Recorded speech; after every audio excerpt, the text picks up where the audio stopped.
Hello everyone, you are most welcome to the Indian geography GK quiz.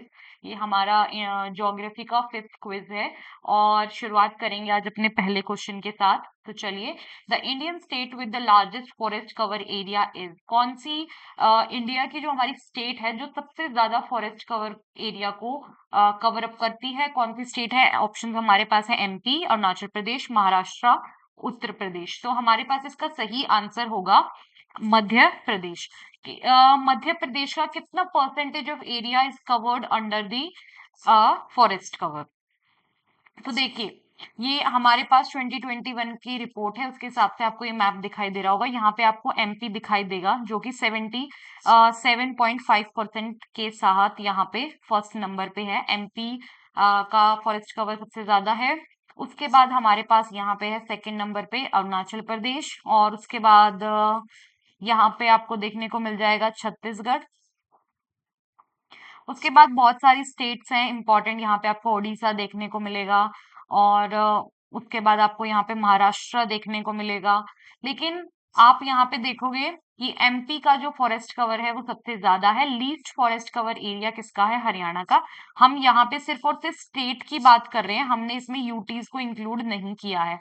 अगर आप UTs को include करोगे तो आपको यहाँ पे लक्षद्वीप वाला रीजन दिखाई देगा जो कि लीस्ट में है। लेकिन अगर हम स्टेट की बात करते हैं तो आपको हरियाणा दिखाई देगा 1.60% के साथ। हरियाणा सबसे लोवेस्ट पे है, और उसके अलावा आपको पंजाब का भी 1.9% दिखाई देगा। इससे हमें समझ में आता है कि जो हमारी फॉरेस्ट कवर है इंडिया के टोटल ज्योग्राफिकल एरिया के अकॉर्डिंग, हमारा फॉरेस्ट कवर एरिया कितना ज्यादा कम है। और कुछ स्टेट्स में तो बहुत ही ज्यादा बुरा हाल है कि भाई फॉरेस्ट एरिया को बिल्कुल ही काट काट के और जो है सिविलाइज्ड सोसाइटी में कन्वर्ट कर दिया गया है। तो pollution level, ecological problems, environmental problems, climate change problems, ये सब चीजें वहां पे इन स्टेट्स में पर्टिकुलरली ज्यादा देखने को मिलेंगी, इवन मोर ज्यादा देखने को मिलेंगी आने वाले टाइम में।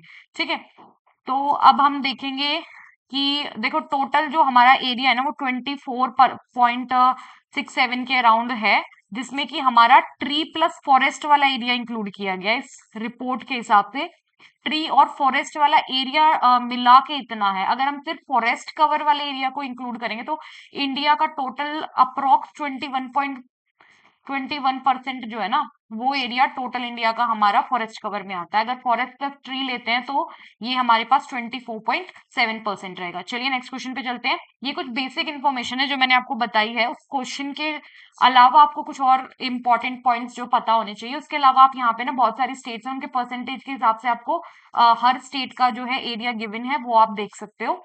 चलो नेक्स्ट क्वेश्चन में चलते हैं। The magnetic hill in India is located in which state और यूनियन टेरिटरी?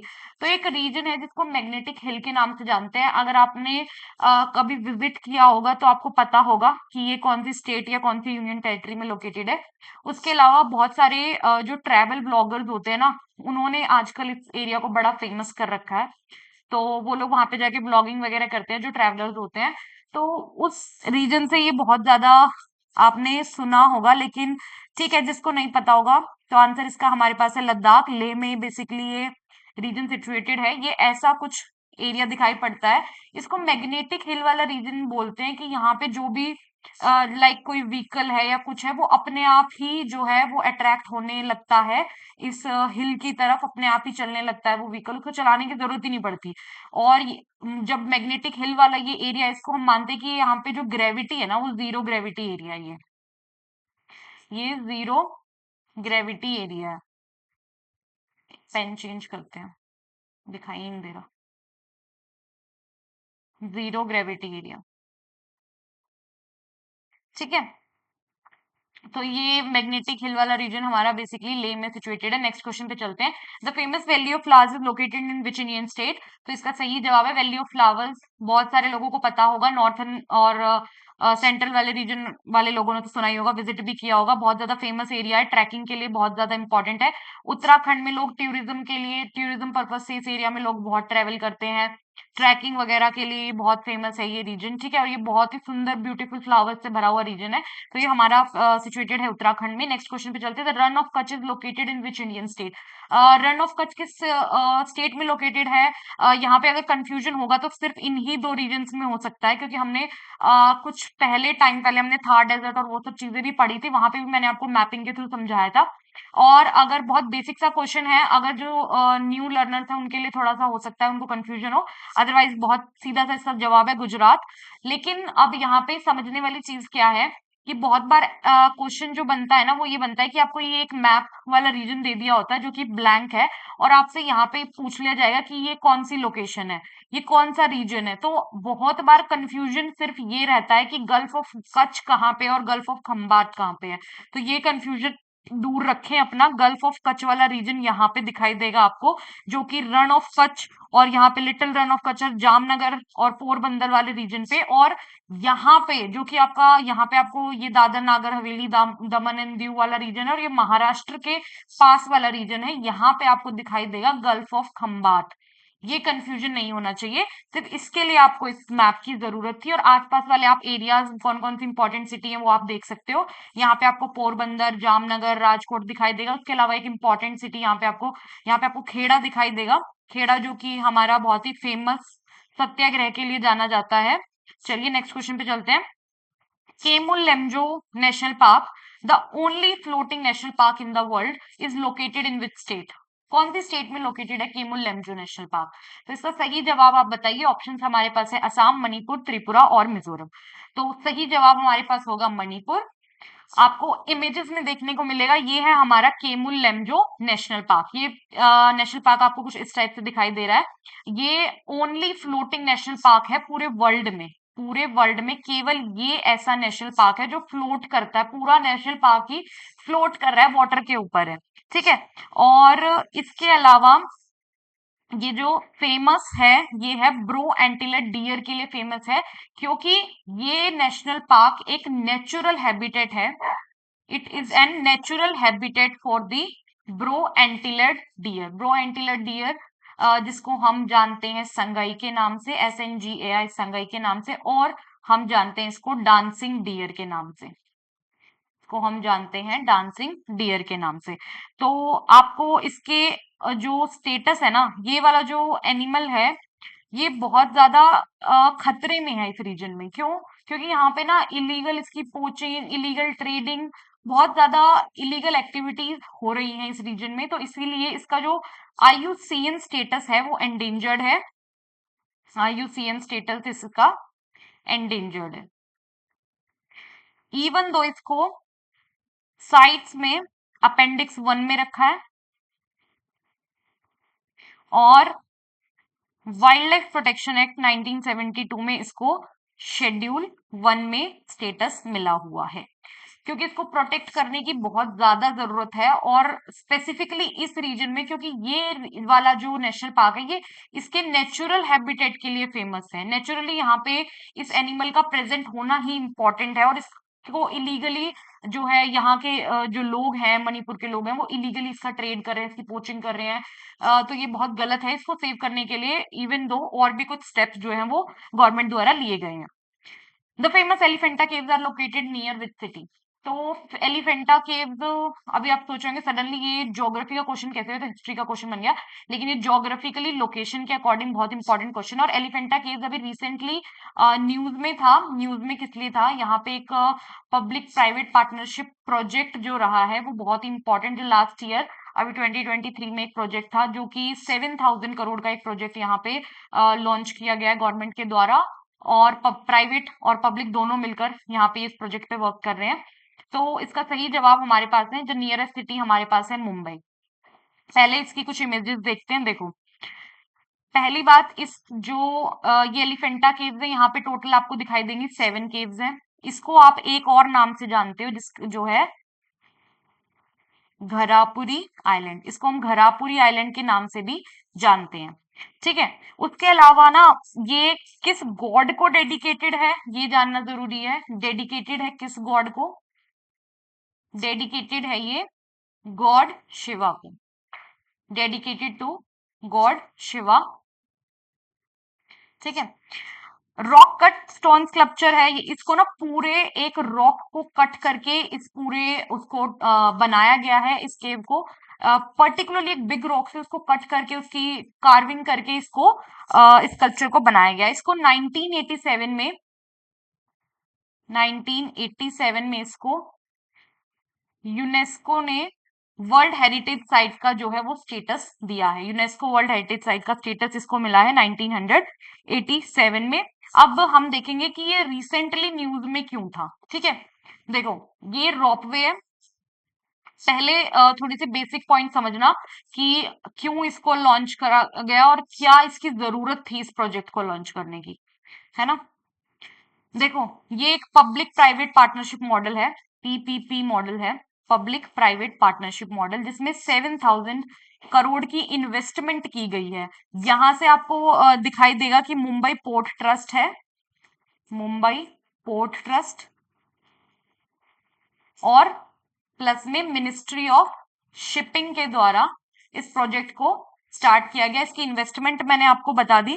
अब इसकी इन्वेस्टमेंट, इस प्रोजेक्ट को शुरू करने के रीजन क्या थे, पहले ये देखो। दो रीजन हमारे पास दिखाई देंगे। फर्स्ट रीजन था टूरिज्म का डिक्लाइन होना। यहाँ पे जो टूरिज्म है वो डिक्लाइन हो रहा था कि 60 to 70% टूरिज्म डिक्लाइन होने लग गया है यहाँ पे, मतलब लोग यहाँ पे आ नहीं रहे हैं, ये एज अ टूरिस्ट प्लेस इसकी स्टेटस गिर रहा था।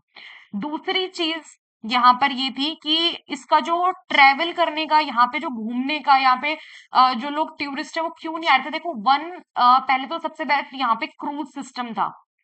इसको पूरे को एक्सप्लोर करने के लिए क्रूज सिस्टम था, जो कि आपको 1 आवर में 10 किलोमीटर जो है पूरा इस एरिया को आपको कवर करवा रहा था। तो 1 आवर इज बहुत ज्यादा टाइमिंग था 10 किलोमीटर वाले रीजन के लिए।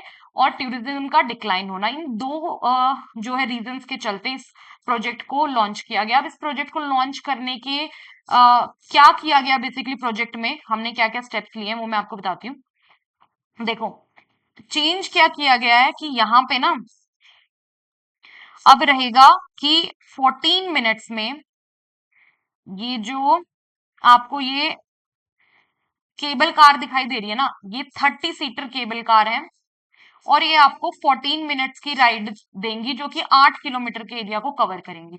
मतलब 14 मिनट्स में आप इतने पूरे एरिया को कवर करके वहां पे ट्रैवल कर सकते हो। और इसका जो ये ना मुंबई के ईस्ट कोस्ट से लेके, मुंबई ईस्ट कोस्ट से ईस्ट रीजन से, सॉरी, मुंबई ईस्ट रीजन से लेके ये आपको एलिफेंटा आइलैंड तक छोड़ेगा, एलिफेंटा आइलैंड पे छोड़ेगा। और ये रीजन बहुत ही कम टाइम में ट्रेवल करने के लिए इसको जो है किया गया, और टूरिज्म को बढ़ाने के लिए। ठीक है, तो ये हमारा इम्पोर्टेंट था, और ये सबसे लॉन्गेस्ट सी रोपवे प्रोजेक्ट है, फर्स्ट एंड लॉन्गेस्ट। मैं आपको लिख के देती हूँ, एक second. First and longest sea ropeway project. ये लास्ट ईयर बहुत ज्यादा न्यूज में रहा है। इसकी इन्वेस्टमेंट देख के ही आप पता लगा सकते हो कि ये बहुत ज्यादा इंपॉर्टेंट प्रोजेक्ट रहा होगा। तो इसको अपने ध्यान में रखें, अभी नहीं, ये कभी भी एग्जाम में पूछा जा सकता है इस प्रोजेक्ट के बारे में, कि चेंजेस भी क्यों की गए और क्या चेंज किया गया, और पहले क्या सिस्टम था और अब क्या सिस्टम जो है लॉन्च किया गया। बेसिकली पहले यहाँ पे क्रूज सिस्टम था, ठीक है, शिप विप के द्वारा यहाँ पे लोगों को उस आइलैंड तक पहुंचाया जा रहा था। लेकिन अब यहाँ पे चेंज करके केबल कार्स का जो है, और वो भी सी के ऊपर से पूरा, और लॉन्गेस्ट रोपवे प्रोजेक्ट भी बना है, first and longest ropeway project बना है, ये भी इंपॉर्टेंट है। तो ये इसीलिए इंपॉर्टेंट था। अब चलते हैं नेक्स्ट क्वेश्चन पे। Seven sister states of India are located in which region. Seven sisters कौन कौन सी स्टेट है हमें पता ही है। सबसे पहले यहाँ पे आपको दिखाई दे रहा होगा ईस्ट रीजन। अगर आपके पास ऑप्शन में ईस्ट है तो ठीक है, अदरवाइज नॉर्थ ईस्ट होगा तो हम पहले नॉर्थ ईस्ट के साथ जाएंगे। चलिए नेक्स्ट हम देखते हैं कौन कौन सी स्टेट्स हैं। यहाँ पे ये आपको पूरा मैप दिख रहा है नॉर्थ ईस्टर्न वाले रीजन का, ठीक है। लेकिन सिर्फ यहाँ से इधर वाली स्टेट ही हमारी जो है वो सेवन सिस्टर्स में आती है। सिक्किम हमारा सेवन सिस्टर्स में नहीं आता, और ये वाला एरिया जो कि हमारा है वेस्ट बंगाल वाला रीजन, ये भी हमारा सेवन सिस्टर्स में नहीं आता। केवल 7 स्टेट जो है वो सेवन सिस्टर्स में इंक्लूड होती है। तो हम देखते हैं वो कौन कौन सी स्टेट्स हैं। हमारे पास है अरुणाचल प्रदेश, देन नागालैंड, यहाँ पे मणिपुर, फिर है मिजोरम, यहाँ पे त्रिपुरा, मेघालय और असम। इनकी कैपिटल्स भी देख लेना। बहुत बार ऐसा होता है क्योंकि नॉर्थ ईस्टर्न वाले रीजन की जो कैपिटल्स है ना वो बहुत कंफ्यूज कर देती हैं कई बार, तो इनकी कैपिटल्स को मैप के थ्रू थोड़ा थोड़ा देखते रहा करो ताकि दिमाग में रहे। रट तो नहीं पाओगे तो रटने की कोशिश भी मत करना, बट थोड़ा देखते रहना, अपने आप मेमोराइज हो जाएगी एग्जाम के टाइम पे। कभी कभी ये क्वेश्चन वनडे एग्जाम्स में यहाँ से बन जाते हैं। चलिए नेक्स्ट क्वेश्चन पे चलते हैं। The Sundarban is a mangrove forest located in which delta. हमने पहले जब क्विज किया था तब हमने सुंदरबन डेल्टा के बारे में पढ़ा है। अभी मैं आपसे यहाँ पे रिवर सिस्टम पूछ रही हूँ कि कौन कौन सी रिवर से मिलके ये डेल्टा बनता है। ठीक है, तो पढ़ा होगा जिससे उसको पता ही होगा कि गंगा और ब्रह्मपुत्र के जो है मिलन से बनता है ये डेल्टा। ये आपको दिखाई देगा यहाँ पे, ये बांग्लादेश वाला रीजन है। ये आपको दिखाई देगा वेस्ट बंगाल वाला रीजन, वेस्ट बंगाल वाला ये रीजन और बांग्लादेश वाला ये रीजन मिलके बनाते हैं हमारा सुंदरबन डेल्टा। यहाँ पे आपको देखने को मिलेगी गंगा जो कि यहाँ से एंटर करती है गंगा, और यहाँ से आपको मिलती है ब्रह्मपुत्रा। जो गंगा है हमारी वो पद्मा के नाम से एंटर करती है, और ब्रह्मपुत्रा जो है वो यमुना के नाम से एंटर करती है। यमुना नहीं, जमुना। ठीक है, यमुना इंडिया में है, ये जमुना है। और जब ये पद्मा और जमुना मिलती हैं तो ये बनाती हैं मेघना, और मेघना बे ऑफ बंगाल में जाती है जो हमारा सुंदरबन डेल्टा वाला रीजन बनता है। अब ये तो रही बेसिक सी इंफॉर्मेशन। अब हम पढ़ते हैं कुछ सुंदरबन डेल्टा के बारे में, थोड़ी और इंफॉर्मेशन देखते हैं। यहाँ पे आपको दिखाई देगा कि जो ये है ना ये मैंग्रोव्स है, ये है, एक सेकेंड, मैंग्रोव्स वाला ये है मैंग्रोव। ठीक है, बेसिकली ये वाला जो पूरा मैंग्रोव वाला एक चैप्टर रहेगा हमारा इकोलॉजी एंड एनवायरनमेंट वाला, वहां पे हम पढ़ेंगे। अभी के लिए आपको यही है कि ये बहुत ज्यादा सॉल्ट को एब्जॉर्ब कर लेते हैं, सॉल्ट एब्जॉर्प्शन। और ये कहाँ पे, ब्रैकिश वाटर में होते हैं, ब्रैकिश वाटर में होते हैं। इनकी सोइल को रिटेंशन करने की कैपेसिटी बहुत हाई है, इसीलिए ब्रैकिश वाटर में भी सरवाइव कर लेते हैं। उसके अलावा फ्लड कंट्रोल में हेल्प करते हैं। ठीक है, फ्लड कंट्रोल हो गया, साइक्लोन हो गया, इन सब में ये हेल्प करते हैं। और जो सुंदरबन डेल्टा है वो वर्ल्ड का लार्जेस्ट डेल्टा है, ये हम सबको पता है। उसके अलावा सबसे लार्जेस्ट जो मैंग्रोव फॉरेस्ट है ना, लार्जेस्ट मैंग्रोव, वो भी हमारे सुंदरबन में ही है। लार्जेस्ट मैंग्रोव हमारे सुंदरबन में ही है। ठीक है, चलिए अब नेक्स्ट देखते हैं कि और क्या इन्फॉर्मेशन आपको सुंदरबन डेल्टा के बारे में पता होनी चाहिए। अभी थोड़े टाइम पहले लाइक 2-3 इयर्स बैक एक साइक्लोन आया था, साइक्लोन, साइक्लोन एम्फन, जो कि 2020 में आया था। वो इसी वाले रीजन में आया था, इसी वाले रीजन को हिट किया था उस साइक्लोन ने। तो ये भी एक इम्पॉर्टेंट पॉइंट है, साइक्लोन एम्फन के बारे में भी आपसे पूछा जा सकता है। और इसके अलावा ना इसकी कुछ इम्पोर्टेंट की ये कब यहाँ पे टाइगर रिजर्व बना, कब नेशनल पार्क बना, ये चीजें भी इम्पोर्टेंट है। तो वो सब चीजें मैं आपको बता देती हूँ। कुछ इंपॉर्टेंट पॉइंट्स है, इनको नोट डाउन कर सकते हो बिल्कुल, क्योंकि एग्जाम में ये स्टेटमेंट बेस्ड भी क्वेश्चंस बनते हैं यहाँ से। सबसे पहली चीज ना, टाइगर रिजर्व सुंदरबन डेल्टा में टाइगर रिजर्व इसको घोषित किया गया था, यानी कि इसको स्टेटस मिला था एज अ टाइगर रिजर्व का 1973 में। उसके बाद इसको नेशनल पार्क का स्टेटस मिला है 1984 में। फिर इसको यूनेस्को वर्ल्ड हेरिटेज साइट का स्टेटस मिला है 1987 में। इसको ना एक वेटलैंड फॉर इंटरनेशनल इंपॉर्टेंस का स्टेटस दिया गया है रामसर कन्वेंशन द्वारा, wetland for, wetland of international importance, wetland for international importance का स्टेटस इसको मिला है 2019 में। अब ये रिसेंट वाला ही है थोड़ा, है ना, तो इसको भी थोड़ा सा याद रखना, ये भी पूछा जाता है। इवन तो यहाँ से भी कोई भी पूछा जा सकता है क्योंकि ये बहुत ही इंपॉर्टेंट है, ये वाला रीजन बहुत ही इंपॉर्टेंट है, कहीं से भी इसमें क्वेश्चन बन सकता है। 2019 में इसको रामसर कन्वेंशन ने, रामसर कन्वेंशन एक आप इंस्टीट्यूट की तरह इसको समझ सकते हो।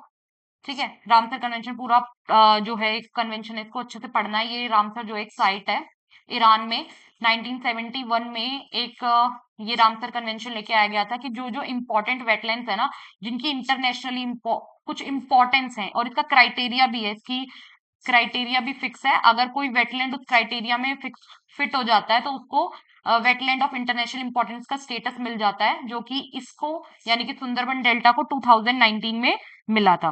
ठीक है, अब चलते हैं आगे कि जो हमारा ये मैंग्रोव वाला रीजन है ना, सुंदरबन का, ये ओनली मैंग्रोव फॉरेस्ट वाला रीजन है जहां पे कि टाइगर का भी, जहां पे आपको टाइगर मिलते हैं, ठीक है। ओनली मैंग्रोव रीजन जहां पे आपको टाइगर मिलेंगे। मैंग्रोव रीजन वर्ल्ड का लार्जेस्ट मैंग्रोव रीजन है सुंदरबन डेल्टा, सबसे बड़ा डेल्टा है खुद सुंदरबन, और सबसे ओनली मैंग्रोव, सिर्फ और सिर्फ ये वाला मैंग्रोव रीजन ऐसा है जहां पे आपको टाइगर की प्रेजेंस मिलेगी। उसके अलावा इसके कुछ इंपॉर्टेंट एनिमल्स हैं जो आपको याद रखने हैं, जो एग्जाम में अक्सर पूछे जाते हैं। तो सबसे पहले हम देखेंगे, यहाँ पे आपको दिखाई देगा ये रॉयल बंगाल टाइगर, ठीक है। रॉयल बंगाल टाइगर है ये। वाटर, वो monster lizard, water monster lizard है ये, ठीक है। उसके अलावा ये सॉल्ट वाटर क्रोकोडाइल है, सॉल्ट वाटर क्रोकोडाइल, और यहाँ पे आपको दिखाई देंगी गेंगेटिक डॉल्फिन, ठीक है। उसके अलावा एक और है इंपॉर्टेंट जो हमारे पास है, ऑलिव रिडले टर्टल, ठीक है। तो ये कुछ इंपॉर्टेंट स्पीशीज हैं यहाँ की, जो इंपॉर्टेंट, बहुत ही ज्यादा इंपॉर्टेंट है, और ये आपको याद रखनी ही रखनी है। कभी भी कोई भी एग्जाम में आपको, अगर आप यूपीएससी वगैरह का एग्जाम देते हो, मेंस में आंसर राइटिंग के लिए आपको हेल्प करेगी। और ये अक्सर जो है स्टेटमेंट वाइज जो है क्वेश्चन में पूछे जाते हैं कि कौन कौन सी फेमस स्पीशीज यहाँ पे है और कौन नहीं है, ठीक है। ये बहुत इंपॉर्टेंट है, इनको 5 को पक्का 100% याद रखने की कोशिश करना। चलो, Loktak lake famous for the phumdis यानी कि फ्लोटिंग आइलैंड, अभी हमने पढ़ा था। केबुल लैमजो नेशनल पार्क वो यहीं पे है, लोकतक लेक में ही है। तो इसका सही जवाब हमें पता ही है, द आंसर इज मणिपुर। आपको यहाँ पे दिखाई देगा, ये है लोकतक लेक, जिसका वर्ल्ड ओनली फ्लोटिंग लेक है, जो कि अकेला लोता ऐसा लेक है जो कि पानी के ऊपर जो है तैर रहा है। और ये नॉर्थ ईस्ट वाले रीजन का लार्जेस्ट फ्रेश वाटर लेक भी है, लार्जेस्ट फ्रेश वाटर लेक है नॉर्थ ईस्टर्न रीजन का, ठीक है। इसको भी वेटलैंड फॉर इंटरनेशनल इंपॉर्टेंस का जो है स्टेटस मिला है, वेटलैंड फॉर इंटरनेशनल इंपॉर्टेंस का स्टेटस मिला है इसको 1990 में, जो कि रामसर द्वारा दिया गया है। अभी हम, मैंने आपको बताया था रामसर जो ईरान वाली साइट वाली कन्वेंशन के बारे में। और इसको 1993 में ना मॉन्ट्रिक्स रिकॉर्ड में भी डाल दिया गया था, मॉन्ट्रिक्स रिकॉर्ड में डाल दिया गया था। अब ये मॉन्ट्रिक्स रिकॉर्ड क्या है? देखो, जो भी वेटलैंड्स जो है उनको इंटरनेशनल इंपॉर्टेंस मिलती है रामसर कन्वेंशन के द्वारा, अगर उन पे, उनके साथ कोई छेड़छाड़ हो रही है, उन वेटलैंड्स के साथ कोई वहां पे पोल्यूशन का इंक्रीज होना, या उस वेटलैंड का उस क्राइटेरिया से निकल जाना वहां पे ह्यूमन एक्टिविटीज की वजह से या किसी और रीजन से, अगर वहां पे कोई हार्म होता है ना, तो उसको हम उस वेटलैंड को उठा के मॉन्ट्रिक्स रिकॉर्ड में डाल देते हैं, ताकि वो और ज्यादा मतलब कि नजर में आ जाए और वहां पे फोकस बढ़ जाए, और फिर उसको इम्प्रूव करने की कोशिश की जाती है, ठीक है। जो भी कोजेस वहां पे रहे होते हैं जिनकी वजह से वहां पे हार्म पहुंच रहा है उस वेटलैंड को, उनको इम्प्रूव करने की कोशिश की जाती है। अगर वो अपने स्टेटस को वापस से इम्प्रूव कर लेता है तो उसको वहां से मॉन्ट्रिक्स रिकॉर्ड से हटा दिया जाता है, ठीक है। तो फिर वो जो है वापस अपना ये वाला स्टेटस में ही आ जाता है। लेकिन अगर उसको हार्म होता है तो उसको फोकस में लाने के लिए हमें उसको मॉन्ट्रिक्स रिकॉर्ड में डालना पड़ता है। उसके बाद आते हैं the black pagoda is another name for, black pagoda किस वाले टेम्पल का नाम है भाई ब्लैक पगोडा, और ये कहाँ पे सिचुएटेड है?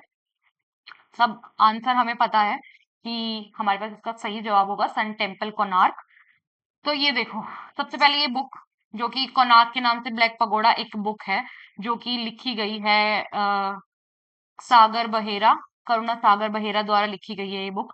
ये आपको दिखाई देगा कोणार्क सन टेम्पल, जो कि पूरी ओडिशा में सिचुएटेड है, पूरी ओडिशा में सिचुएटेड है ये।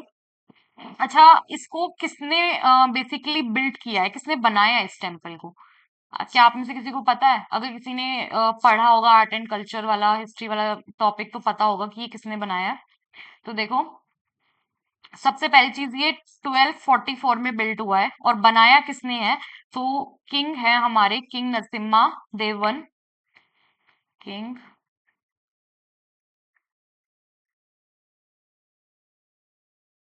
किंग नरसिम्हा देव वन, जो कि ईस्टर्न गंगा डायनेस्टी के किंग थे।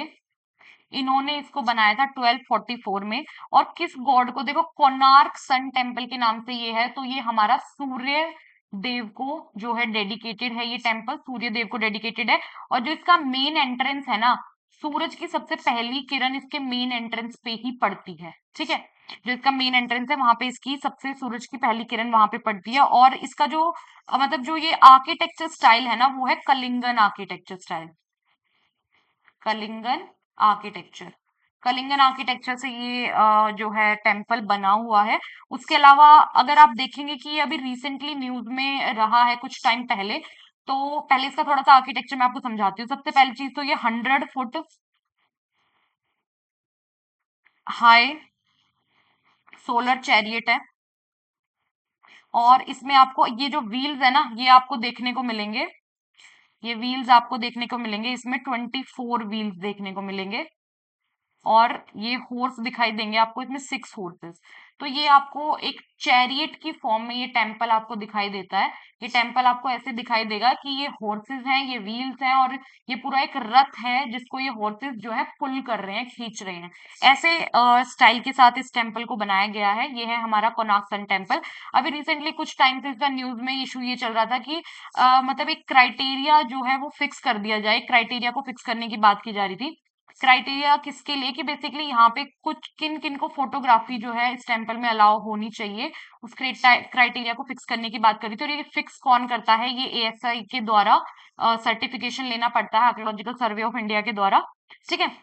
उसके अलावा मैं आपसे क्वेश्चन पूछती हूँ, उसका आप जवाब दीजिएगा। आपको पता है ये हमारा था वाइट ब्लैक पगोड़ा, तो व्हाइट पगोड़ा किस टेम्पल को व्हाइट पगोड़ा के नाम से जानते हैं? ये आप मुझे बताओ। व्हाइट पगोड़ा, ये मुझे बताना है आपने मैसेज करके कमेंट बॉक्स में। यार आप लोग आंसर्स तो करते नहीं हो यार, वीडियो आपको पसंद नहीं आती है क्या? यार मैं इतनी मेहनत लगती है ना, सच्ची बता रही हूँ, वीडियो बनाने में। और जितनी इन्फॉर्मेशन मैं आपको बता सकती हूँ ना उस पर्टिकुलर टॉपिक के बारे में, मैं पूरी कोशिश करती हूँ आपको कहीं और ना जाना पड़े उस टॉपिक को ढूंढने के लिए। तो प्लीज वीडियो को लाइक कर दीजिए यार, अगर आपको वीडियो इन्फॉर्मेटिव लगती है। अगर आपके लिए इन्फॉर्मेटिव है तो लाइक कर देना please. The blue mountains are located in which Indian state? तो ब्लू माउंटेन कहाँ पे लोकेटेड है? इसका ऑप्शन है त्रिपुरा, मिजोरम, मेघालय, असम। तो इसका सही जवाब हमारे पास है मिजोरम। तो बेसिकली ब्लू माउंटेन्स जो है ना हमारी मीजो हिल्स है, हमारे पास है मीजो हिल्स। मिजोरम में मीजो हिल, जिसको हम लुशई हिल्स के नाम से भी जानते हैं। यहाँ पे एक हाईएस्ट पीक है जो है हमारी फानगुई के नाम से। इसी को हम क्या है ना ब्लू माउंटेन के नाम से जानते हैं। अब इसको ब्लू माउंटेन कहते क्यों है? इसका सीधा सा रीजन ये है कि जो ये पूरा हिल वाला रीजन है ना, ये पूरे ईयर ना क्लाउड से ढका हुआ रहता है, क्लाउड से कवर रहता है पूरे ईयर। ये जो पूरा हिल वाला रीजन है, इसलिए इसको ब्लू माउंटेन यानी कि स्काई ब्लू होता है उसके हिसाब से इसको ब्लू माउंटेन के नाम से जानते हैं। The Pulicat lake the second largest brackish water lake in India. अब यहाँ पे इसने ऑलरेडी बता दिया आपको, सेकंड जो है ब्रैकिश वाटर लेक की बात हो रही है। तो first largest brackish water lake कौन है? ये आप मुझे कमेंट करके बताओ। First largest brackish water lake कौन सा है इंडिया में? आप मुझे कमेंट करके बताओ, और वो कहाँ पे सिचुएटेड है ये भी बताना। अब हम देखते हैं कि पुलिकेट लेक बेसिकली किन दो स्टेट्स के बीच में है, आंध्र प्रदेश एंड तमिलनाडु। अब हम आज इसकी कुछ और एडिशनल इन्फॉर्मेशन देखेंगे, जो भी हम इसके आसपास से चीजें कवर कर सकते हैं उसको देखेंगे। तो इसका सही जवाब हमारे पास है आंध्र प्रदेश एंड तमिलनाडु। इमेज के थ्रू देखो सबसे पहले, ये आपको यहाँ पे पुलिकेट लेक दिखाई देगा, ये हमारा आंध्र प्रदेश वाला रीजन है, ये हमारा जो है तमिलनाडु वाला रीजन है। यहाँ पे देखोगे कि तमिलनाडु का भी थोड़ा सा जो एरिया है ना वो पुलिकट लेक के अंदर आता है। तो हम कह सकते हैं कि ये दो स्टेट्स जो है वो इस रीजन को करती हैं शेयर। उसके अलावा ये बहुत ही शेलो ब्रैकिश वाटर लेक, मतलब डीप नहीं है ये ज्यादा, ये बहुत ही शेलो ब्रैकिश वाटर लेक है। उसके अलावा यहाँ पे इसमें ना 3 रिवर्स हैं, यहाँ पे आपको दिखाई दे रही होगी स्वर्णमुखी। स्वर्णमुखी का पानी यहाँ से इसके पास आ रहा है। उसके अलावा आपको यहाँ पे दिखाई दे रही होगी कालिंगी, कालिंगी का पानी आपको यहाँ से इसमें आता हुआ दिखाई देगा। और एक रिवर है अरानी। ये 3 रिवर्स के नाम भी इंपॉर्टेंट है कि कौन कौन सी रिवर्स हैं जो इसमें अपने पानी को इन्फ्लक्स करती हैं। वो है स्वर्णमुखी, कालिंगी, और यहाँ पे आपको दिखाई दे रही है आरिनी। उसके अलावा आपको फर्स्ट ब्रैकिश वाटर लेक पता ही होगा, ओडिशा में है। उसका नाम अब आप कमेंट करके बता दो। उसके उसके बारे में कुछ इंपॉर्टेंट इन्फॉर्मेशन अगर आप गैदर करके बता सकते हो तो उसको भी कमेंट में बताना। और ये आंध्र प्रदेश का ये जो पुलिकट लेक वाला रीजन है ना, बेसिकली किसके लिए फेमस है ये ना फ्लेमिंगोज के लिए फेमस है, क्योंकि इस लेक में आंध्र प्रदेश के सबसे ज्यादा जो है लार्जेस्ट जो है फ्लेमिंगो मिलते हैं। उसके अलावा अब इस मैप के वाला अब इस वाले मैप पे आ जाओ, इसमें कुछ इंपॉर्टेंट चीजें देखने में आपको समझाती हूँ। जो पुलिकट लेक है ना, ये हमारा पुलिकट लेक वाला रीजन है, ये पूरा, और ये हमारा बे ऑफ बंगाल वाला रीजन है। तो पुलिकट लेक के और बे ऑफ बंगाल को सेपरेट करता है कौन? ये है हमारा श्री हरिकोटा आइलैंड। ये बेसिकली बैरियर कह सकते हो आप, ये बैरियर है बीच में, श्री हरिकोटा आइलैंड। अब ये तो ठीक है कि बेसिकली लोकेशन के हिसाब से Pulicat lake is and separated from bay of Bengal by the Sriharikota island, ठीक है, ये चीज समझ में आ गई। लेकिन श्री हरिकोटा आइलैंड किस चीज के लिए फेमस है? तो ये हमारा है Indian rocket launch pad. Indian rocket launch pad हमारा है ये श्री हरिकोटा आइलैंड पे। इसको हम सतीश धवन स्पेस सेंटर के नाम से जानते हैं, सतीश धवन स्पेस सेंटर। मतलब इंडिया का रॉकेट लॉन्च करने वाला एरिया है ये, यहाँ से इंडिया का जो है रॉकेट वगैरह लॉन्च किए जाते हैं। और स्पेस वाला रीजन है, इसको बेसिकली इसका नाम चेंज कर रखा है, सतीश धवन स्पेस सेंटर के नाम से इसको बेसिकली आप जानते हैं। ये आपका श्रीहरिकोटा आइलैंड है, इसको बहुत ही इंपॉर्टेंट आइलैंड है, इसको याद रखना। और जो भी इंपॉर्टेंट हमारे प्रोजेक्ट होते हैं इसरो के द्वारा, है ना, वो सब यहीं से लॉन्च किए जाते हैं।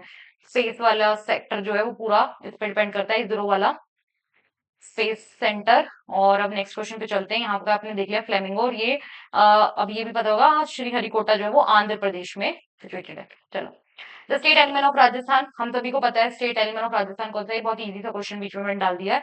तो इसका आंसर हमारे पास है कैमल। अब इसके लिए तो कोई मतलब लोकेशन या कुछ भी दिखाने की जरूरत नहीं है। चलिए नेक्स्ट क्वेश्चन पे चलते हैं। The famous golden temple is located in which state? तो गोल्डन टेम्पल के बारे में आपने सुना होगा, पंजाब, हरियाणा, हिमाचल प्रदेश, उत्तराखंड। तो इसका सही जवाब हमारे पास होगा पंजाब। पंजाब के अमृतसर वाले रीजन में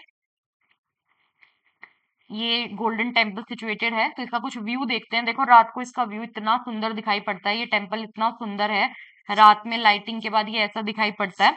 अब जो ये गोल्डन टेम्पल है बेसिकली जो हमारे फोर्थ सिख गुरु हैं, फोर्थ सिख गुरु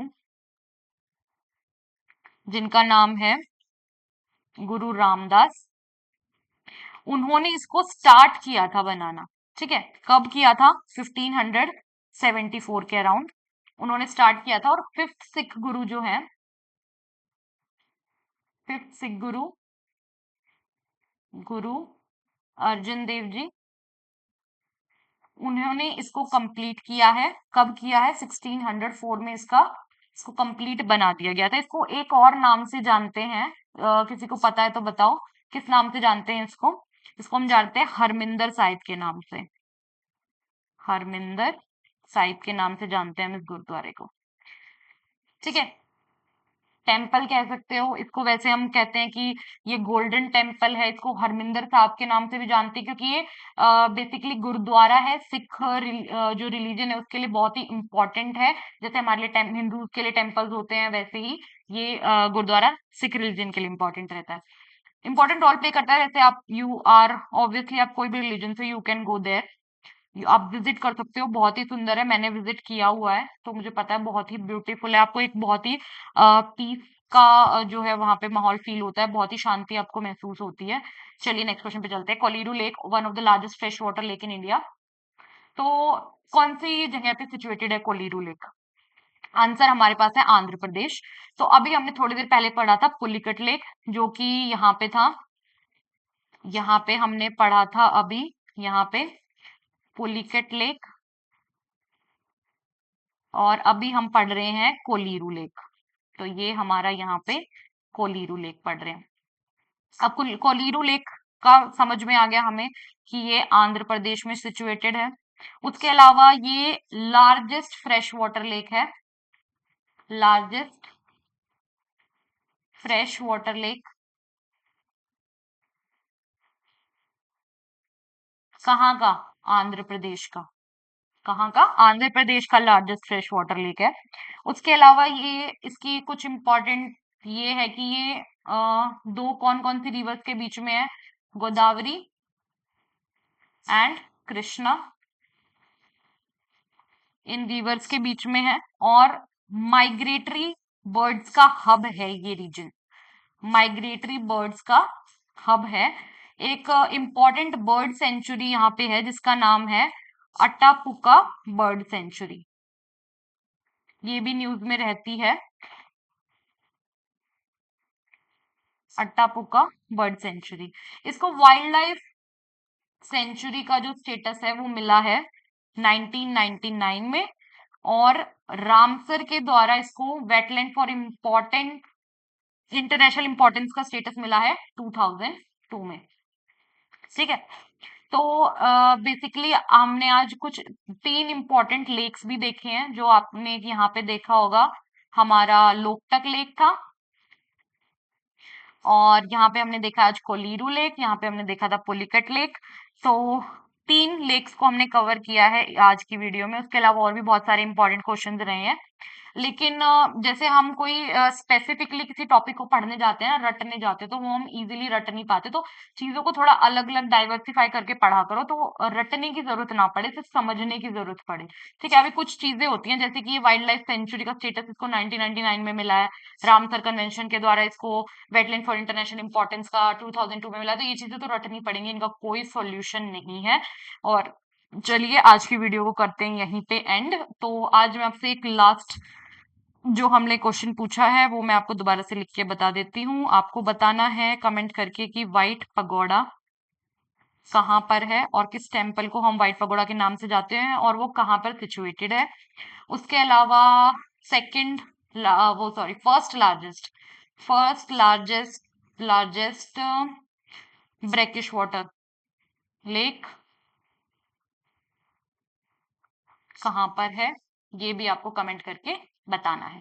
तो चलिए आज के लिए इतना ही, और अगर आपको वीडियो इन्फॉर्मेटिव लगी हो तो वीडियो को लाइक कर दीजिएगा, और चैनल को अच्छी अच्छी वीडियोस देखने के लिए सब्सक्राइब कर लीजिए। ठीक है, टेक केयर, बाय बाय, मिलते हैं कल नेक्स्ट वीडियो में।